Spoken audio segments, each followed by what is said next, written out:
Hello गाईस. आज रत्ना रसोईमध्ये सगळ्यांचं स्वागत आहे.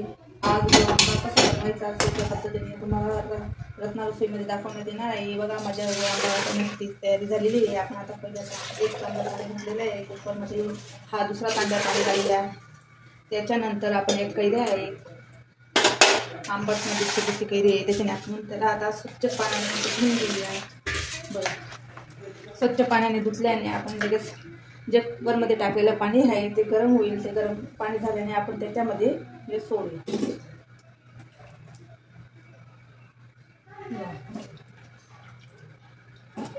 स्वच्छ पाण्याने धुतली का ही सोडायची. त्याच्यानंतर ही कैरी आपण कैरी बाफण्यासाठी 3 शिट्ट्या घेऊयात. आपला गुळ आंबा तयार झालेला आहे. आता गुळ आंबा म्हटला की मोर आंबा वेगळा, साधा गुळ आंबा वेगळा, आणि तो अजून एक तिखट वगैरे चविष्ट तो वेगळा. आपण साधा गुळ आंबा 5 मिनिटांसाठी लागणार, तिखट लागणार नाही, चविष्ट लागणार, सोपी पद्धतीने बनवलेला आहे. लहानपणी कोणी कोणी खाल्ला असेल तो गुळ आंबा मला कमेंटमध्ये नक्की सांगायचं. आम्ही खायचो ना. 3 शिट्टे घेऊया. त्याच्यानंतर तुम्हाला दाखवणार मी लहानपणी कसा गुळ आंबा खायची आणि काय काय खायची. नवीन आंबट कैरी छोटी कैरी आहे, आपण लहानशी आंबट म्हणजे गुळ आंबा चव द्यायला पाहिजे.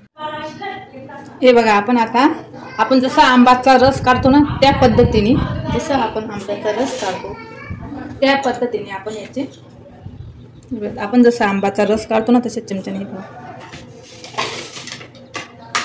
आता कुकर उघडूया.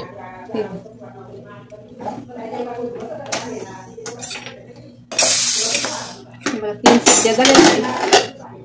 आपण आता बापलेले फुटून गेले ना, ते बघा असं फुटलेले आहेत. हे काढूया. उघडला आहे कुकर.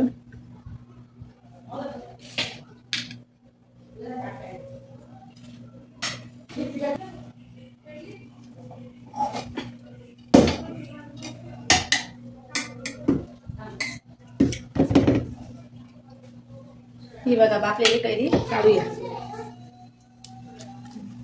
थंडी झाल्याने रस सारखं निघून काढू.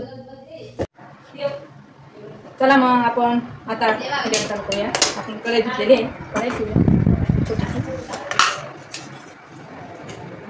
तेल घालूया जास्ती.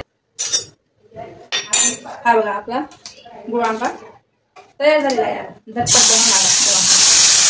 आपण आता गुळ आंबा सोडूया. त्याच्यात जसं पाणी असेल ना त्याचं घालून आटून घेऊया आणि 1 वाटी गुळ घालूया. पावशातला आपण कमी आहे गुळ, पावचा गुळ टाकूया. तेव्हा गावठी गुळ घालायचा. जितका गुळ घालणार तितकं चव देणार. याला म्हणता गुळ आंबा.